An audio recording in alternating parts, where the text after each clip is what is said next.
अस्सलाम वालेकुम नाजरीन, मैं हूं आसिफ कुरैशी। आप देख रहे हैं ASQ लाइव। पाकिस्तान में इलेक्शन हो, आज़ाद कश्मीर के इलेक्शन हो या बरतानिया के अंदर इलेक्शन हो, क्योंकि तारकीन वतन बरतानिया इन्होंने हमेशा कलीदी किरदार अदा किया है, चाहे बरतानिया की सियासत हो, आज़ाद कश्मीर के अंदर हो। तो अब चूँकि बरतानिया के अंदर जो जनरल इलेक्शन है उनका ऐलान कर दिया गया है। 4 जुलाई को बरतानिया में पोलिंग होगी और इस हवाले से बरतानिया के अंदर जो है वो आपने देखा कि नाजरीन जितने भी सियासी जमातें हैं उन्होंने अपने अपने उम्मीदवार और कुछ आज़ाद लोग भी जो है वो सामने आ रहे हैं। बड़ी गहमा गहमी है इस वक्त, क्योंकि 1-2 महीने के अंदर जो है वो इलेक्शन होने जा रहे हैं। आज मेरे साथ बड़ी सियासी शख्सियत हैं जिन्होंने ज़माना तालिब इल्मी से अपनी सियासत का आगाज़ किया और आज़ाद कश्मीर की सियासत में भी हमेशा उनका एक रोल रहा है। बिलखुसूस हल्का नंबर 2 की सियासत के हवाले से जब भी बात हो तो वो जो है वो दूसरे नंबर पर हमेशा उनका नाम आता रहा है। चौधरी मजीद साहब के बाद, कैप्टन साहब के बाद मेरी मुराद नज़ीर इनकलाबी साहब हैं, मेरे साथ मौजूद हैं। उनसे बात करते हैं। नज़ीर इनकलाबी साहब, सबसे पहले आप का बहुत शुक्रिया कि आपने अपना टाइम दिया। आज़ाद कश्मीर की बात हो या मैं जिस तरह पहले कहा इंट्रो में कि आज़ाद कश्मीर की बात हो या बरतानिया के अंदर इलेक्शन हो, तारकीन वतन बरतानिया चूँकि 10 लाख से ज़ायद कश्मीरी जो हैं, बिलखुसूस जिनका तल्लक हल्का नंबर 2, हल्का नंबर 1, हल्का नंबर 3 से है, ज़ाहिर है वो हमारे लोग ही हैं। वो बरतानिया के हर शहर में मौजूद हैं। जिस तरह हमारे काउंसलरों की एक बड़ी तादाद जो है वो बरतानिया में मौजूद है, उसकी बड़ी वजह भी यही है कि हमारी अक्सरियत जो है वो बरतानिया में आबाद है। अब चूँकि इलेक्शन जो जनरल इलेक्शन है उनका ऐलान कर दिया गया है, 4 जुलाई को जो है वो बरतानिया के अंदर जो है वो पोलिंग होगी। इस हवाले से आप क्या समझते हैं कि जो हमारे लोग हैं बरतानिया के अंदर, बेशुमार आपके चाहने वाले हैं, बेशुमार आपके सियासी जमात जिस मुस्लिम लीग नून से आपका तल्लक है, क्योंकि बरतानिया के अंदर सियासी जमातें भी मौजूद हैं, वो लोग भी मौजूद हैं, हमें क्या करना चाहिए जो हम लोग तारकीन वतन हैं बरतानिया के अंदर बैठे हुए हैं, क्योंकि आज़ाद लोग भी बेशुमार सामने आ रहे हैं। 2 बड़ी पार्टीज़ हैं, लेबर पार्टी और कंजर्वेटिव जिसे टोरी पार्टी भी कहते हैं। तो हम लोगों को क्या करना चाहिए? क्या जो आज़ाद लोग उम्मीदवार सामने आ रहे हैं उनका साथ देना चाहिए या जो मेन स्ट्रीम पार्टियां हैं जिनमें लेबर पार्टी है, टोरी पार्टी है, उनका साथ देना चाहिए?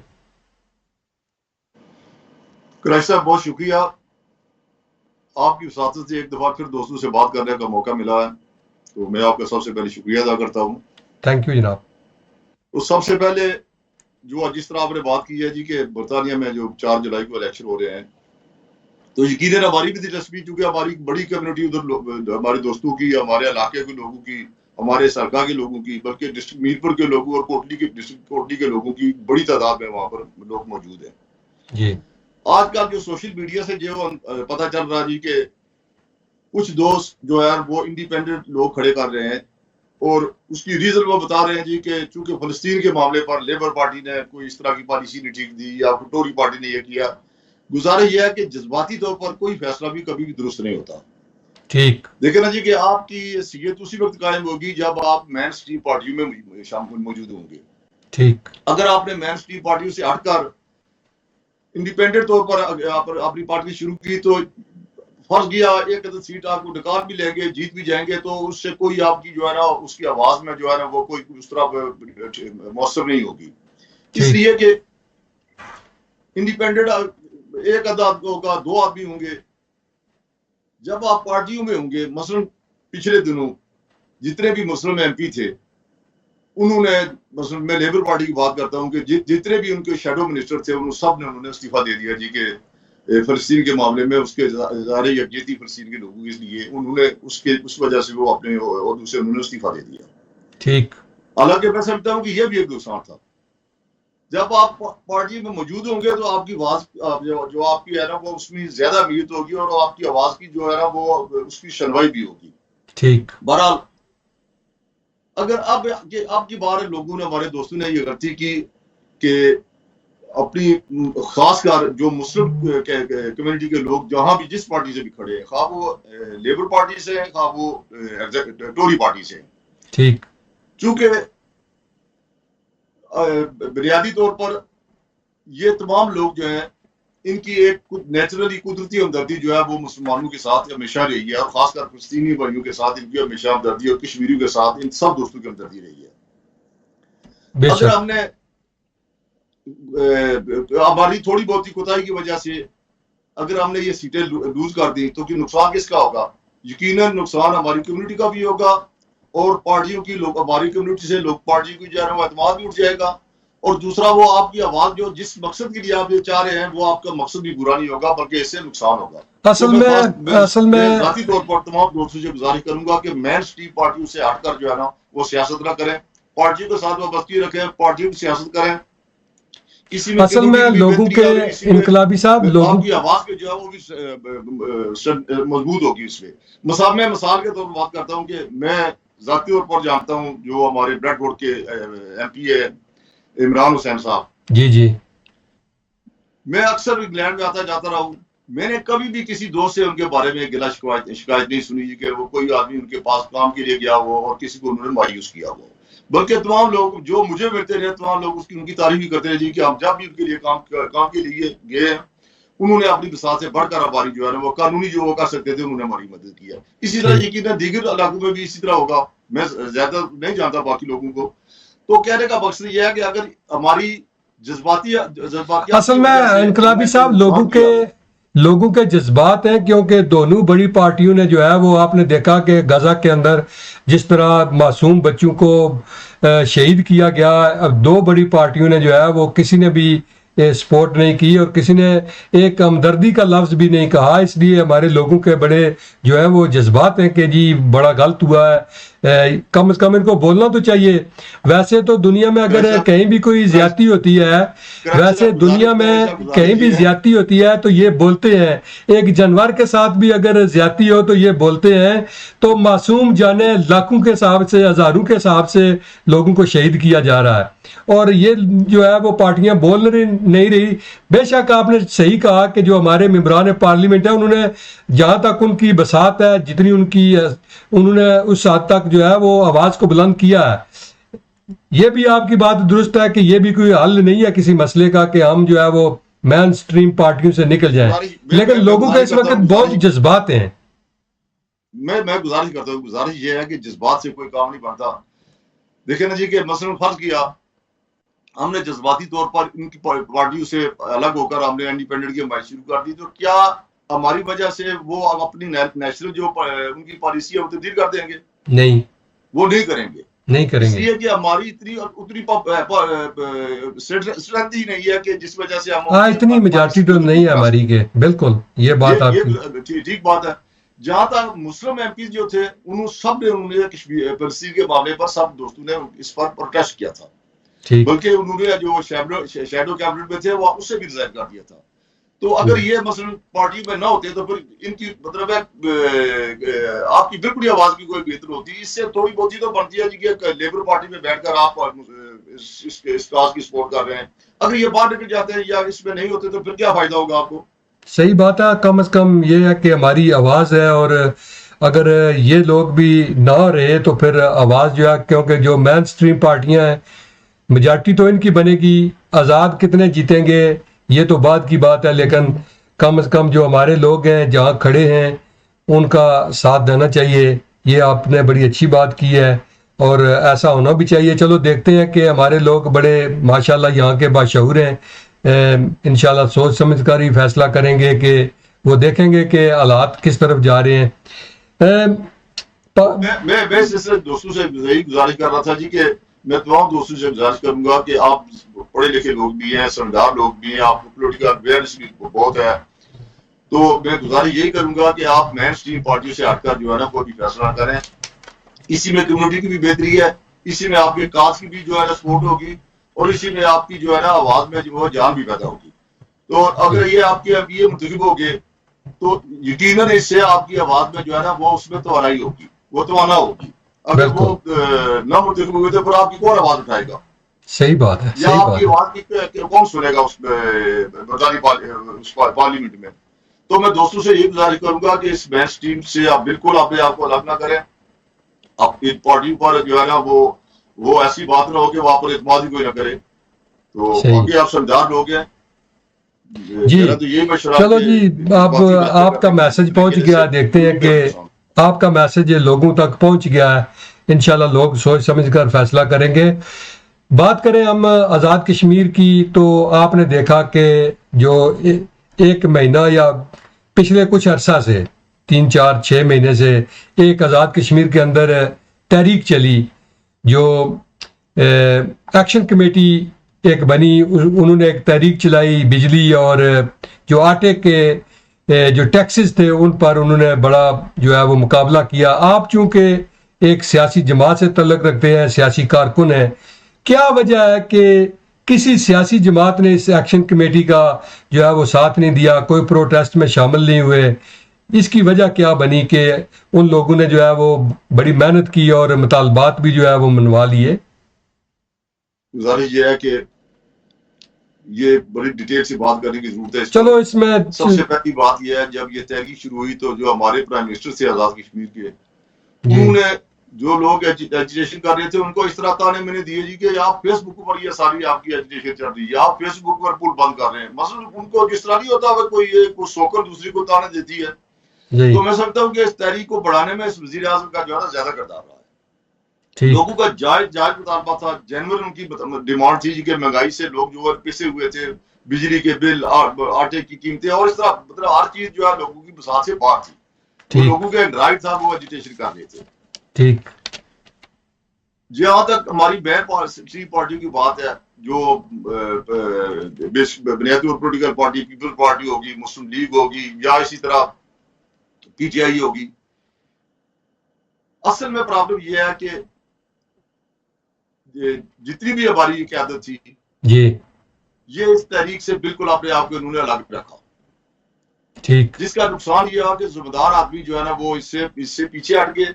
और फिर एक प्रॉब्लम ये भी है कि जो हमारी पार्टी के आज का सरबराह है सारे, वो ठीक। सारे जो है ना वो मतलब है जो एक एंटी स्टैब्लिशमेंट जो एक सिस्टम है, वो इसलिए नहीं है कि लोग एंटी स्टैब्लिशमेंट पाकिस्तान के खिलाफ है, बल्कि वो जो एस्टैब्लिशमेंट की सियासत में जो मुदाखलत है लोग उसके खिलाफ है। ठीक। तो इन सब पर ये भी इन पर तासर था जी, तासर बना हुआ जी कि सब लोग जो है प्रो स्टैब्लिशमेंट है और स्टैब्लिशमेंट के मंजूर नजर है ये लोग, खा वो मुस्लिम लीग की पार्टी हो, खा वो पीपल्स पार्टी की हो, सारी की उन पर लोगों के इस पर लोगों के बहुत अफसाद भी है और कुछ इसके अकायद भी है, हकीकतें भी हैं। तो जिस तरह लोगों में जानवर इनके वो रूट्स होते हैं, तो हमारे किसी पार्टियों के इस तरह पूरे आजाद में हर जगह इनके रूट्स मौजूद ही नहीं है। तो आप इस बात जिन को लोगों को आप इस बात को तस्लीम करते हैं कि सियासी पार्टियों की गलती थी कि उन्होंने इन जो लोगों के जो अवामी मसाइल थे, बिलखुसूस जो बिजली का और आटे का, इस पर उनको बाहर निकलना चाहिए था? देखो जी, ये लोगों का उनको साथ देना चाहिए था। ये सबसे इस तरह चुप कर बैठ गए थे, पता चलता था कि इस आजाद चीज में ये मौजूद ही नहीं है। और जिसका नुकसान ये हुआ कि मतलब कुछ वायलेंस भी हुई और कुछ इस तरह के जो तासर इंडिया ने जिस तरह रोंडा किया, ये अगर जिम्मेदार लोग होते तो इस तरह की सूरत हाल पैदा न होती। और फिर मजीद हमारे वजीर आजम भी जो है ना वो उन्होंने वो जलती पर वो तेल डाला, वो भी अगर न डालते तो फिर भी इस तरह की सूरत हाल पैदा न होती। ये अगर एक दिन में मैं वफाकी हुकूमत का इस पर शुक्रिया अदा करता हूँ कि उन्होंने एक खतीम रकम देकर आजाद कश्मीर के लोगों की डिमांड पूरी की है। लेकिन अगर ये तरीके से बातें हो जाती, ये जो नारे लगे हैं, जिस तरह वो झंडे जलाए गए हैं, या ये इंडिया को एक्सप्लॉइट करने का मौका मिला। एक बात मैं आपको क्रैश साहब कहता हूँ कि आजाद कश्मीर की 95% लोग जो हैं वो पाकिस्तान से उसी तरह मोहब्बत करते हैं जिस तरह पाकिस्तानी पाकिस्तान से मोहब्बत करते हैं। कोई बल्कि 1-2% भी आपको बहुत कम मिलेंगे। कुछ लोग होंगे जो होंगे, लेकिन मेजॉरिटी लोगों के लिए। और इसी तरह हमारे जो मेन स्ट्रीम पार्टी के जो लीडर है उनकी भी ये सूरत हाल है। मसलन जिनको हमायत हासिल है पब्लिक की, आप उनको छोड़कर उन लोगों को मुंतखब करेंगे जिनको पब्लिक की हमायत हासिल नहीं है, तो फिर इसी तरह के रिजल्ट होंगे। पार्टी को भी चाहिए कि जब वो पार्टी की सदारत या पार्टी की लीडरशिप बनाते हैं, मसलन ये सारी पाकिस्तान के साथ इनकी हमारा वफाकी है पार्टियों की, तो जिन लोगों की, जिन लीडरों की जो अवाम में पजीर आई है, उन लोगों को आप आगे कल इलेक्शन हो रहे हैं और देख लेंगे किस तरह नुकसान होगा। जिन जमातों के जो लीडर हैं, जिनकी मैं यही कह रहा हूँ कि इनकलाबी साहब, जिस तरह लोगों ने बड़े मुतालबात मनवा लिए हैं, हुकूमत पाकिस्तान ने 23 अरब रुपया जो है वो इस खास मकसद के लिए दिया है। कल जब इलेक्शन होंगे तो जब आप अवाम के पास जाएंगे, आपको पता है इस वक्त अवाम बाशऊर हो चुके हैं। एक गाड़ी भी अगर सरकारी जो है वो देख ले तो उसको भी खड़ा करके कहते हैं कि ये बगैर काम के क्यों फिर रही है, इसको ये अवाम के टैक्सों से जो है वो गाड़ियां चलती है सरकारी। लोगों को इस हद तक शऊर आ चुका है, तो कल इलेक्शन में ये आपके लिए मसला भी बन सकता है। जितने भी सियासी बिल्कुल लोग हैं, जब आप जाएंगे मसला बनेगा। लोग बिल्कुल ये पूछेंगे इन पार्टियों से कि जब हम एजिटेशन कर रहे थे, जब हम इस महंगाई के खिलाफ डिमांड कर रहे थे, एहतजाज कर रहे थे, उस वक्त आप कहाँ थे? आज वोट के लिए हमारे पास आ गया। ये बिल्कुल ठीक बात है। ये लोग पूछेंगे ये बात और इनको जवाब देना पड़ेगा, जो पार्टी छुप कर बैठ गई थी घरों में। तो मैं बिल्कुल आपकी बात से इत्तेफाक करता हूँ कि ये सियासी जमातों की बड़ी गलती थी, पार्टियों को सियासी जमातों ने बड़ी गलती की है और इसका खमियाजा उनको लामाला भुगतना पड़ेगा। बिल्कुल ये ठीक दुरुस्त। अच्छा चलो देखते हैं कि जब ये इलेक्शन होंगे, लोगों का क्या कोई और इशू आ जाए तो अलग बात है। इस पर देखते हैं कि अवाम क्या रद्द अमल जाहिर करेंगे जब इलेक्शन होंगे। चक्रियाम पुल जो है वो आपने देखा कि तारकीन वतन हर रोज जो है वो फेसबुक पर सुबह से शाम तक उस पर लगाते हैं कि जी ये एक बड़ा इशू है। और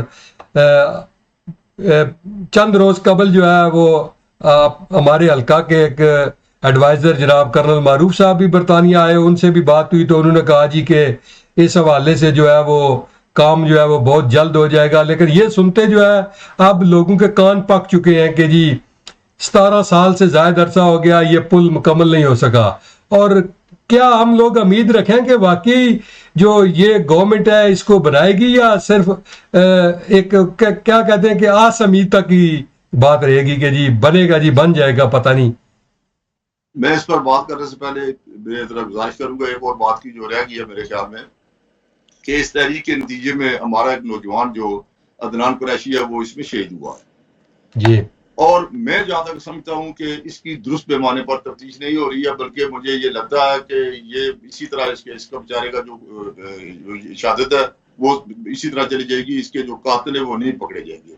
चूंकि अभी तक जो हमने देखा जी कि पसंद और नापसंद की बुनियाद पर ये मौजूदा इंतजामिया तफ्तीश कर रही है, बेगुनाह लोगों को पकड़ा हुआ है जिनका इनसे तल्लुक नहीं है। मसलन हमारे सरकार के जो बंदे पकड़े हुए हैं, ये तो इन्होंने आधा घंटा 1.5 घंटा पहले अरेस्ट कर लिए थे।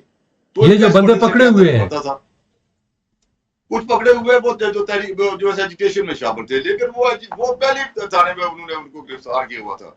बात यह है कि जब तक इसकी जुडिशल इंक्वायरी नहीं होगी, बल्कि उस दिन हमारे हल्का के जो वजीर हैं कासिम मजीद साहब, उन्होंने भी जुडिशल इंक्वायरी का मुतालबा किया है कि इस मामले की, जिस तरह आज आपने कहा है कि वो उनकी तो कोशिश ये थी कि हमारा भी आदमी ना पकड़ा जाए, जो अगर है तो उसको वो टेलीफोन करके बचाते रहे। ये इस तरह की एजिटेशन में भी थी, मैं मर्डर की बात नहीं करता, एजिटेशन में भी अपने लोगों को बचाते रहे। इस तरह ये कोई कहने की तो बातें और है, लेकिन अमली तौर पर जो हो रहा है मैं समझता हूँ कि इससे कोई आदमी मुतमईन नहीं है जो जिस तरह इसकी तफ्तीश हो रही है। जब तक जुडिशल इंक्वायरी न कराई जाए और गैर जानदार या जो कोई मतलब काबिल एतमाद, तो फिर आप अपनी क़यादत से बात करें, क्योंकि आप इस वक्त हुकूमत का हिस्सा हैं।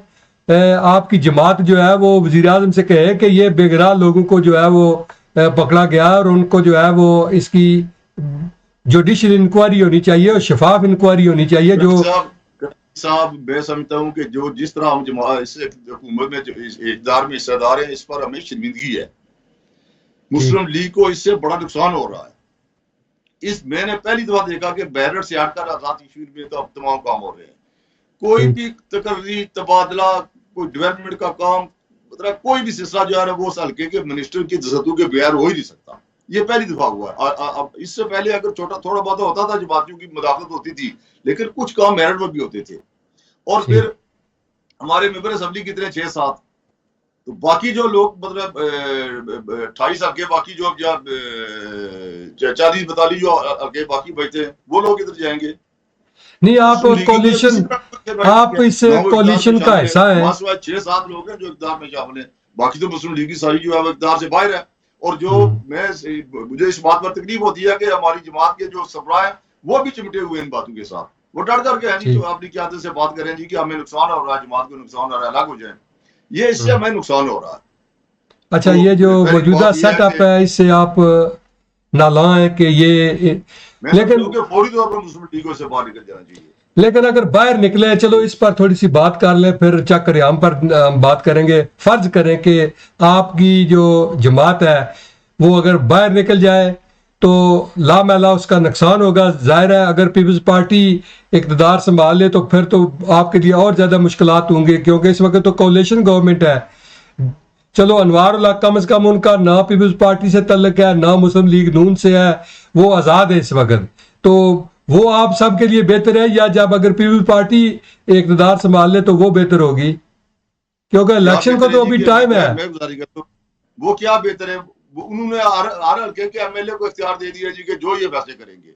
मुस्लिम लीग के कितने एमएलए जो आज़ाद कश्मीर के सबली में मौजूद हैं, 6-7 एमएलए सारे, तो बाकी जो आगे बचते हैं वो लोग किधर जाए? उनका तो कोई ना, उनकी कोई, उनके कहने पर कोई दो पैसे का काम हो रहा है। मसलन जो आप इस कर्नल मारूफ साहब की बात करते थे, पहली बात यह है ये एडवाइजर नहीं है, बल्कि ये वजीर आजम के स्वाबदीदी मुलाजिम है। ये 21 ग्रेड के जो इनको तनख्वाह मिलती है, 9 का अलाउंस है, 9 का हलफ है, 9 की झंडी है, ये तो उनके स्वाबदीदी मुलाजिम है। ये क्या कह रहे हैं? लिखते हुए है जी कि मैं एडवाइजर हूँ, लेकिन मैं गुजारिश करता हूँ कोई इनके कहने पर कोई एक चपरासी भी कोई जो है ना ट्रांसफर नहीं करता, इनके कहने पर कोई एक चपरासी भी भर्ती नहीं करता, इनके कहने पर बस वो बात करता है जो हकायक है। ठीक, तो फिर क्या शर्मिंदगी नहीं है इसमें? मैं अगर उनकी जगह होता तो मैं इस्तीफा देकर आ जाता था। उन्होंने एक स्वीपर भर्ती कराया, कासिम मजीद ने दूसरे दिन ऑर्डर कैंसिल करवा दिया, क्या बाकी क्या रह जाता? एक स्वीपर को भर्ती करवाया और हमारा कोई क्लार्क है, कोई चपरासी है, ट्रांसफर करा जी, मेरे बस की बात नहीं है, मेरी कोई नहीं सुनता। तो बात यह है कि इस तरह की सियासत, कल हम इन्हीं लोगों का नाम जो इलेक्शन में जाएंगे, हम डिमांड करते हैं जी कि हम असेंबली का इलेक्शन भी लड़ेंगे। और अच्छा, इस पर हम थोड़ी देर बाद बात करेंगे, असेंबली के इलेक्शन पर भी बात करूंगा। पहले जो चक्करियाम जो ब्रिज है उस पर थोड़ी सी बात मुकम्मल करें, फिर जरा हल्के की और बाकी सियासत पर बात करेंगे। देखो जी, चक्करियाम ब्रिज है, इसकी जो जितनी भी तारीख है आपके सामने है, जो जिस तरीके से मंसूबा बना, जिस तरीके से, क्योंकि आप इस मंसूबे के बानियों में से हैं, स्टेज पर जाइए आप, इससे कोई बात आपसे जो है भूली नहीं है। बिल्कुल। अब जो सूरत हाल है, अब मैं मियां शहबाज शरीफ का शुक्रिया अदा करता हूँ कि उन्होंने इस मुल्क की जो है ना ऐलान किया जी कि जो भी इसके पैसे बने लगेंगे वो हम गवर्नमेंट पाकिस्तान जो है वो पैसे अदा करेगी। तो अब वो तकरीबन सारा फाइल वर्क जो है ना मुकम्मल हो चुका है। अब ये फाइल जो है एक्रिक में पड़ी है, ये लास्ट जो है ना प्रोसेस है इसका। एक्रिक में जो है ना इसकी मंजूरी दी जाती है, जो ही इसकी एक्रिक में इसकी मंजूरी होगी तो इसमें कोई भी रुकावट बाकी नहीं रहेगी। फिर चूंकि रुकावट आप सिर्फ ये है इसमें कि चूंकि आप डैम का पानी आ गया, इन्होंने जो बेसिक इसका जो इसका डैम का डिजाइन था वो तब्दील अब कर दिया। इन्होंने जो आखिरी 2 पिलर थे, इनके आगे 30-30, 35-35 फुट के फासले पर एक पारली तरफ और एक रारली तरफ, इन्होंने इनमें अजाफी एक पिलर रख दिया, और वो पिलर जब तक ये पानी न हटेगा इनसे नहीं बन सकते। तो फिर मेरा ख्याल है कि आपने कोई रुकावट दे रही है, और जो एक्रिक में फाइल पड़ी है वो भी शायद 1 हफ्ते 10 दिन तक इसकी मंजूरी हो जाएगी, और ये जो ही पानी उतरेगा तो फिर जाकर इस पर अब उम्मीद है कि इस पर काम शुरू हो जाएगा। चलो अल्लाह करे कि उम्मीद पर दुनिया कायम है। यही आस और उम्मीद लिए हम 17 साल गुजर गए हैं, अभी 1 साल और देख लेंगे, पानी फिर भी उतर जाएगा, देखेंगे इंशाल्लाह जो है ना ये दुरुस्त सिमत में ये चल पड़ा है, ये ठीक लाइन में चला गया है। जो वो जरा महसूस होता कि ये मनसूबा खत्म हो गया, वो अब जो है ना वो बात जो है ना वो उससे हटकर हो गई है। अब ये पाइप लाइन में आ गया और ये एक दुरुस्त सिमत में चल पड़ा है, और इंशाल्लाह ताला इसकी मंजूरी भी हो जाएगी हफ्ता 10 दिन तक पैसों की। बाकी तो सारे वो इसका डिजाइन की हर चीज इसकी जो है ना फाइनल है, सिर्फ पैसे की मंजूरी तो वो इंशाल्लाह हफ्ता 10 दिन तक हो जाएगी, और फिर जो भी पानी उतरेगा तो उम्मीद है कि अब इसमें कोई रुकावट बाकी नहीं है। चलो जी, अल्लाह करे कि हो जाए। नाजरीन, जिस तरह इनकलाबी साहब कह रहे हैं कि सारा काम मुकम्मल है, आपने सुन लिया। अच्छा, थोड़ी सी हल्के की सियासत पर बात करें। जरा ये बताएं कि आप इस वक्त किस पोजीशन पर खड़े हैं? क्या आप आइंदा इलेक्शन लड़ेंगे या उम्मीदवार हैं या नहीं है? कोई थोड़ी सी पोजीशन वाजिया करें, क्योंकि जिस तरह कर्नल साहब बरतानिया आए, उन्होंने उनसे मेरी बात भी हुई, उन्होंने कहा जी कि मुस्लिम लीग नून का आइंदा मैं उम्मीदवार हूँगा और टिकट मेरी जेब में है और जो है वो अवाम जो है इंशाल्लाह मेरा साथ देगी। आप इस वक्त किस पोजीशन में हैं? और आपने देखा कि हमारे एक नौजवान जो है वो राजा अदरीस साहब, उन्होंने ज़ाती तौर पर तो कोई ऐसा इंटरव्यू या बयान नहीं दिया, लेकिन अवाम की तरफ से जो है वो उनके भी इश्तिहारात आ रहे हैं कि जी आइंदा हल्के की सियासत में जो है वो इलेक्शन लड़ेंगे। आपकी पोजीशन क्या है? कुछ लोग कह रहे हैं कि आपने जो है वो काकड़ा के मुकाम पर ऐलान भी किया था कि मैं आइंदा उम्मीदवार भी नहीं हूँगा। ज़रा थोड़ी सी इस बारे में मुझे बताएं कि क्या पोजीशन है आपकी। काकड़ा के मुकाम पर ही जो है वो फैसला हुआ था जी कि जिसको पार्टी टिकट देगी वो इलेक्शन लड़ेगा। ठीक। जब पार्टी का टिकट मुझे मिला जो वहां पर 2-3 हजार आदमी था, ठीक, तो सारे इससे फिसल गए थे, कोई भी अपने प्रकार में रहा था। ब्लैक मेलिंग में जो भी डिसीजन होता वो फैसला नहीं होता। गुजारिश ये है कि लेकिन वो जो आपका बयान था वो हम सियासी बयान समझे। देखो ना, जो ब्लैक मेलिंग थी उसमें उससे ज्यादा कुछ नहीं था। जो मैं आपसे गुजारिश करता हूं, ठीक, देखो ना, कर्नल साहब अगर कहते हैं पार्टी में टिकट मेरी जेब में है तो फिर बात ही खत्म होगी। फिर क्या जरूरत है किसी और को जो स्ट्रगल करने की। चलो ये तो हर सियासी कारकुन का हक है ना कि वो अपनी कोशिश करे। आज भी मुस्लिम लीग हल्के में सबसे बड़ी पार्टी है। प्रॉब्लम इसमें यही है कि ये मुस्लिम लीग मुतहदी है, इसमें इख्तलाफ है। पिछले दिनों 4-6 महीने पहले मेरा और अजीम बाश का जो है एक हमारे दरमियान एक अंडरस्टैंडिंग हुई जी के बजाय ये लड़ाई लड़ने के जी के हम अलग अलग और लड़ाई लड़े, जिसका सामने नजर आता है कि रिजल्ट को क्या होगा, तो हमने ये फैसला किया जी कि जिसको पार्टी टिकट देगी, अगर मुझे टिकट देगी तो अजीम बाशी ने कहा जी कि मैं आपके साथ हूँगा, अगर अजीम भाई को टिकट दी तो मैंने उससे कहा जी मैं आपके इंशाअल्लाह साथ हूँगा। अच्छी बात है। इसी तरह हमारे जो दोस्त साहब जो अदरीस साहब की डिमांड हो रही है या जो कर्नल साहब बात कर रहे हैं, बात यह है कि इस बात पर सारे आकर बैठ जाए ना कि जिसको पार्टी टिकट देगी वो इलेक्शन लड़े, और ऐसा ना हो कि वो पिछली तरह की तरह जो जब फैसला हुआ जी कि जिसको पार्टी टिकट देगी हम सारे साथ होंगे, जब टिकट मुझे मिल गया तो फिर सारे दाएं बाएं होंगे। ये मतलब नहीं, साथ दिया था कर्नल साहब ने, आपका साथ दिया था ना। मैं इस डिटेल में नहीं जाना चाहता, छोड़ेंगे। चलो डिटेल में ना जाए, लेकिन एक दो लफ्ज तो मेरी गुजारिश सुने। जब सारे लोग जिस दिन इलेक्शन कंपेन जब स्टार्ट हुई ना, तो मेरे वोट विश्व की बेटी में इतने थे जितने तमाम हल्के में इन्हें वोट लिए, उससे ज्यादा मेरे वोट मुस्लिम की बेटी में थे। मैं 7 और 7.5 हजार वोट पर सिर्फ मुस्लिम की बेटी में मौजूद था। जब इन लोगों ने इस तरह के इख्तलाफ शुरू किया तो लोगों ने कहा जी ये तो इकट्ठे होते रहिए, मुस्लिम लीग जो इख्तलाफ है, तो लोग निकले शुरू हो गए, और इस तरह निकले कि जिस तरह पत्ते झड़ते हैं खजा के मौसम में। तो जब लोग छोड़कर चले गए तो पर आखिरी 10 दिनों में उससे ताद का क्या निकला कि जहां पर मुस्लिम लीग और पीपल्स पार्टी का हमेशा मुकाबला रहा था, 1500 वोट का फर्क होता था, और अब मुस्लिम लीग का उम्मीदवार वो तीसरे नंबर पर था। ये हमारी इत्तेहाद हुआ था। जबकि सबसे ज्यादा वोट मुस्लिम लीग के वो कैंडिडेट के वोट इकट्ठे करे तो ज्यादा बढ़ते थे पीपल्स पार्टी के वोट से। तो गुजारिश ये है कि ये इत्तेहाद जो है ना, इस तरह नहीं, इत्तेहाद जो है ना वो दिल से होता है, ईमानदारी से होता है, खुलूस से होता है। ठीक। तो इलेक्शन लड़ना तो हर आदमी का हक बनता है। अदरीस हमारा अजीज है, जो भी मतलब जिसका भी वोट है, अदरीस पुराना सियासी कारकुन भी है, बड़ी उसने मेहनत की है। मैं ईमानदारी से कहता हूँ कि मेरी सोच यह है कि मुस्लिम लीग को ये सीट जीतनी चाहिए, खा मेरी सूरत में हो, खा वो अजीम बश की सूरत में हो, खा वो अदरीस की सूरत में, जो भी इसको हो, लेकिन किसी एक नतीजे पर ईमानदारी से पहुंच जाए, ठीक है, जिसको पार्टी के है वो सारे दोस्तों के साथ हो जाए। अगर आप कहने के लिए तो हम इस बात पर आज इस उम्मीद के साथ है शायद टिकट मुझे मिलेगा, तो अगर ना मिला तो फिर मैं आपसे खड़ा हूंगा। तो इस तरह फिर इलेक्शन ही होगा, जो रिजल्ट इससे पहले होते रहे वही रिजल्ट इसके बाद भी होंगे।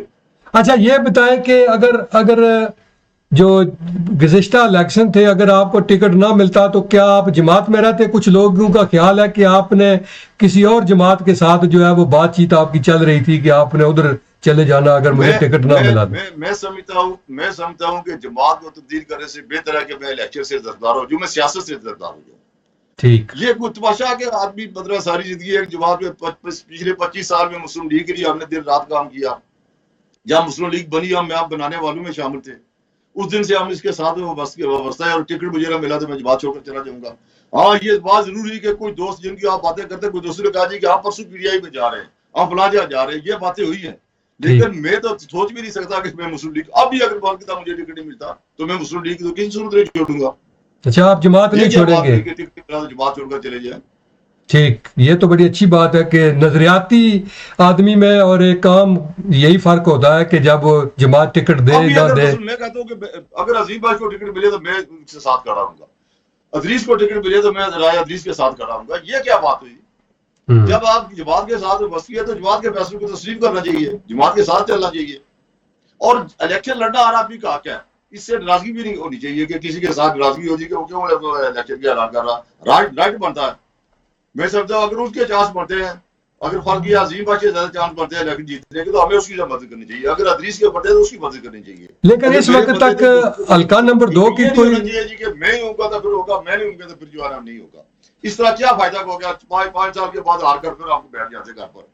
और लोग जो हमारे हजारों लोग जो चाहने वाले होते हैं वो मायूसी से वो बैठ कर चले जाते हैं और फिर उनको काम भी नहीं होता और 5 साल वो मायूसी के हाल में गुजार देते हैं। लेकिन इनकलाबी ये साहब इसका एक जिम्मेदार एक हम बात लोग हैं। है कि अगर अगर आप जिस तरह आपने बातें की, बड़ी अच्छी बात की कि जमात जिसको टिकट दे, लेकिन क्या जो आपके साथ हुआ, जिस तरह आप कह रहे हैं कि मुझे जब टिकट मिला तो कुछ दोस्तों ने जो है वो मेरा साथ नहीं दिया, वो जो है वो मुझसे दूर हो गए, तो क्या आप वो अगर जब इलेक्शन होंगे जो पीछे जो आपके साथ हुआ वो आप दिल से उसको बुला देंगे जो आपके साथ हुआ? तो जाहिर है एक हमारे हाँ जो एक रवायत है कि जो हमारे साथ जब ज्यादती होती है तो हम वो कब्र तक भी नहीं भूलते कि जी जिसने किया, फिर हम उसको मैं जब तक ये बात। मैं गुजारिश करता हूँ कि अजीम बाकी ने टिकट वायलेशन की, उसने उसने इलेक्शन लड़ा, ये बात हुई ना। ठीक। लेकिन मैंने उनके पब्लिक के सामने मैंने उनके साथ वायदा किया जी कि जिसका अगर अजीम भाई को टिकट मिला तो मैं साथ उसके होऊंगा। उस अजीम भाई का मैं है कि अजीम भाई की बात आपको बताता हूँ, वो जज्बाती जरूर है, वो मुनाफिक नहीं है। पिछले जो इलेक्शन उसने लड़ा, मुझे पता कि किन किन लोगों ने लड़ाया और कैसे वो इलेक्शन लड़ा। छोड़े इस बात को, मैं इसमें जाने नहीं चाहता, ये माजी के किस्से मैं उसमें नहीं पढ़ना चाहता। कहने का मकसद ये है कि मुझे सबसे ज्यादा नुकसान तो अजीम भाई से हुआ था। बिल्कुल। तो उसके साथ मैंने कोई दिल्ली के साथ अजीम भाई के साथ मैंने मुआहदा किया जी कि जिसको टिकट मिलेगा, उससे भी कहा जी कि मैं ईमानदारी से कहता हूँ जी कि टिकट अगर आपको मिलेगा तो मैं आपके साथ कराऊंगा। तो मैंने भी इसी तरह कहा, ये पब्लिक के सामने बात की थी। और अगर हमने ये इसमें कोई मुनाफिकत रख रही हो, बेईमानी रख रही हो, तो फिर हमें इस पब्लिक में इस तरह की बातें नहीं करनी चाहिए, फिर अंदर बैठकर खुफिया माजे करनी चाहिए ताकि हमें उसमें जो है ना वो भागने का मौका मिल जाए। तो जब पब्लिक में बात होती है तो फिर थोड़ा मुश्किल हो जाता है कि उससे जो हटना। तो यही बात मैं गुजारिश ये करता हूँ कि यही बात जो है ना बाकी दोस्तों के साथ भी है। लेकिन आप लोग जिस तरह कर्नल साहब हैं, कर्नल साहब हैं, वो हमारी हमसे बेहतर पोजीशन है, हम उनके साथ होंगे। लेकिन नजीर साहब जिस तरह आप हैं, कर्नल साहब हैं, राजा अदरीस हैं, चेयरमैन मालिक साहब हैं, जस्टिस आजम साहब हैं, आप लोग जो है ये बैठकर ये फैसला क्यों नहीं करते कि जी कोई सी एक आदमी को जो है वो, जाहिर है सारे तो ये तो उम्मीदवार आप देख लें कि पिछले 50 साल से इस हल्का से इस एरिया से आप लोग उम्मीदवार आते रहे, इसी वजह से जो नाकामी जो है वो हमेशा होती है। क्या वजह है कि एक आदमी पर आप लोग मुतफिक क्यों नहीं होते? इसकी वजह क्या है? गुजारिश ये है कि 2011 में जब मैंने कप्तान साहब के साथ समझौता किया था तो उस वक्त भी यही सूरत हाल थी जी कि पार्टी जो है ना वो इस बात पर जरा भी मुखलिस नहीं थी जी कि ये आपस में इकट्ठे हो जाए। यही सूरत हाल हमारी पिछले इलेक्शन में थी। ये हमारे दरमियान जो तकसीम है इसमें हमारी पार्टी का ज्यादा किरदार था। ठीक। और इस पार्टी हमारी पार्टी की वजह से ज्यादा जो है ना वो मुस्लिम लीग में ये तकसीम हुई थी। आज भी यही सूरत हाल है, आज भी पार्टी जो है वो गड़बड़ कर रही है। जब तक आप खुद इस बात पर एहसास न करेंगे, तो मैंने कप्तान साहब से खुद बात की जाकर, मैंने कहा जी कि मैंने देख लिया कि हमारी पार्टी इसमें जो है वो मुखलिस नहीं है कि आप इकट्ठे हुए, तो जब मैं और आप इस बात पर जो ख्याल नहीं करेंगे जी कि हम लोगों को नुकसान कर रहे हैं, हम अपना नुकसान कर रहे हैं, तो मैं आपने को विड्रॉ करता हूँ। सही बात है कि जब तक जमात आपको ना कहे कि सारे लोग मुस्लिम लीग के प्लेटफॉर्म में इकट्ठे हों, एक आदमी उसकी क़यादत करे। आप देख लें मीरपुर में चोई सईद साहब हैं, खड़ी में चोई रुखसार साहब हैं, मसूद खालिद साहब डडियाल में हैं। ये लोग देखें, बाकी लोग कभी मैंने नहीं सुना कि जी किसी ने कहा हो कि जी मैं भी इलेक्शन लड़ूंगा, मैं भी जो है, लेकिन ये वाहिद हल्का नंबर 2 है इसमें, क्योंकि यहाँ पर जो है कोई क्यादत सामने नहीं आ रही। हर आदमी जो है जमात, जिस तरह आप कह रहे हैं कि जमात ने 2-2 आदमियों को हाथ रखे हुए हैं, आप भी जी खड़े हों, आप भी खड़े हों, आप भी खड़े हों,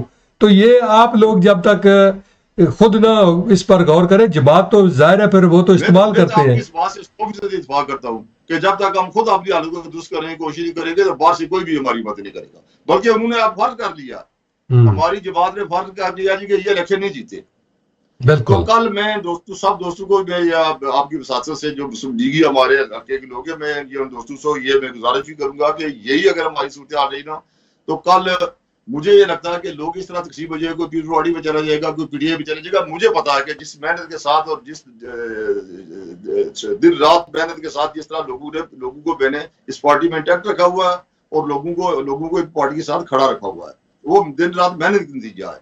इसी तरह नहीं है जी कि सुबह से शाम तक किसी का कोई थाने में काम होता है, किसी का तहसील में काम होता है, किसी का कोई बिजली के दफातर में काम होता है, किसी का कोई मुख्तलिफ सुबह से शाम तक आज भी ड्यूटी दे रहा हूँ। ठीक। तो ये एक मेहनत है। मैं इस पर यह भी डिक्लेयर नहीं करता जो मैं मेहनत कर रहा हूँ जी कि मैं ये जाहिर है आपके वोटर हैं, उन्होंने आपको वोट दिए हुए हैं आपके। अगर कोई इसमें सबका इत्तेफाक हो जाता है जिस बात पर भी, तो मैं ये जो अपनी मेहनत है ये मैं इसका फायदा बचाऊंगा, नुकसान नहीं बचाऊंगा। लेकिन अकायक और जमीनी अकायक जो आया उनको देखकर जो भी फैसला होगा तो मैं समझता हूँ कि वो वही फायदेमंद होगा और वही उसी से जमात की बेहतरी होगी, इसी से इलाके की बेहतरी होगी। जाती मफादात को सामने रखकर अगर इस जिद पर हम कायम रहे, मसलन मैं आपने बात की मैं करना नहीं चाहता था, कर्नल साहब पिछले दिन इंग्लैंड गए हुए मीटिंग करके आए हैं, बेशुमार मीटिंग की नहीं, बेशुमार बड़ी कामयाब मीटिंग हुई है उनकी, दिए सारे आज राजा इदरीस की वो पोस्टर लगा रहे हैं। कोई एक आदमी एक मीटिंग का भी बता दे जहां उन्होंने की और उन्होंने आज इदरीस साहब की डिमांड नहीं किया जी कि हम मुतालबा करते हैं कि राजा इदरीस इलेक्शन लड़े।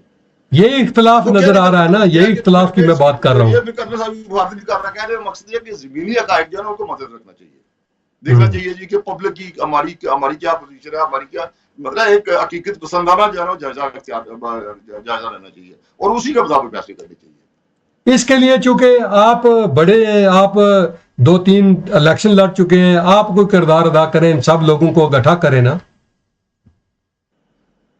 ओ कराची साहब, मेरी तो ख्वाहिश है कि किसी दिन मुस्लिम लीग भी जो है ना, इस हल्के के मुस्लिम लीगी जो है वो भी इस जीत का जो है वो मजा चखे। बहुत अरसा हो गया भाई आर को देखते हुए।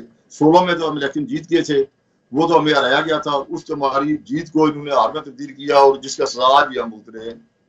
तो गुजारिश ये है कि जब तक सारे नीति से ईमानदारी से मुखलस होकर इस बात पर इकट्ठे नहीं होंगे तब तक जो है ना वो इसका कोई पॉजिटिव रिजल्ट नहीं निकलेगा।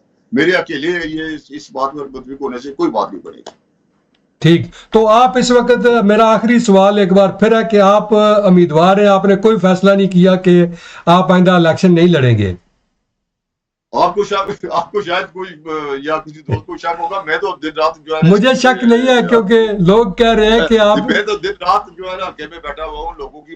मैं एक और बात भी करता हूँ, पिछले दिनों ये भी बहस चली कि जो लोग यहाँ मौजूद है बैठे हल्के में आकर जो खिदमत करें लोगों की, अब वो जमाना नहीं रहा। मैं सारा दिन अपने दफ्तर में बैठकर टेलीफोन पर ज्यादा काम लेता हूँ। मैं थाने में भी टेलीफोन करता हूँ, मैं तहसील ऑफिस में भी टेलीफोन करता हूँ, मैं बिजली के ऑफिस में भी टेलीफोन करता हूँ। बहुत से काम जो है ना वो टेलीफोन पर होते हैं। इसी तरह अगर आज इंग्लैंड में भी बैठे होते, ग्लोबल विलेज है, वहां पर बैठकर ये हो सकता है काम। तो आपका ख्याल है कि इदरीस साहब का फैसला ठीक है, बाहर से बैठकर इलेक्शन लड़ा जा सकता है? कोई भी हो, ये जो है ना हर बंदे का हक बनता, जो ये जो है ना जी ओवरसीज जो है ना वो इलेक्शन लड़ रहे हैं इसलिए कि वहां बैठे हुए, ये कोई मंतक नहीं है। हाँ, ये भी बात चली थी बिल्कुल।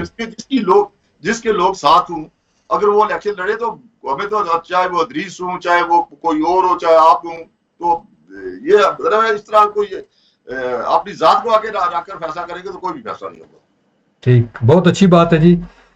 इनकलाबी साहब बहुत शुक्रिया, आपने बड़ी अच्छी बातें की हैं। नादरीन, इनकलाबी साहब की बातें आपने सुनी है, उम्मीद है कि आपको पसंद आई होंगी और इस पर आप के कमेंट्स का इंतज़ार रहेगा कि आप इनकलाबी साहब के जो आज का प्रोग्राम था उस हवाले से अपने जो ख्यालात का इजहार आपने कमेंट के ज़रिए करना है। लाइक और शेयर करते रहें। इंशाल्लाह नए प्रोग्राम के साथ बहुत जल्द आपसे मुलाकात होगी। अल्लाह हम सब का आमीन नासर हो। बहुत शुक्रिया।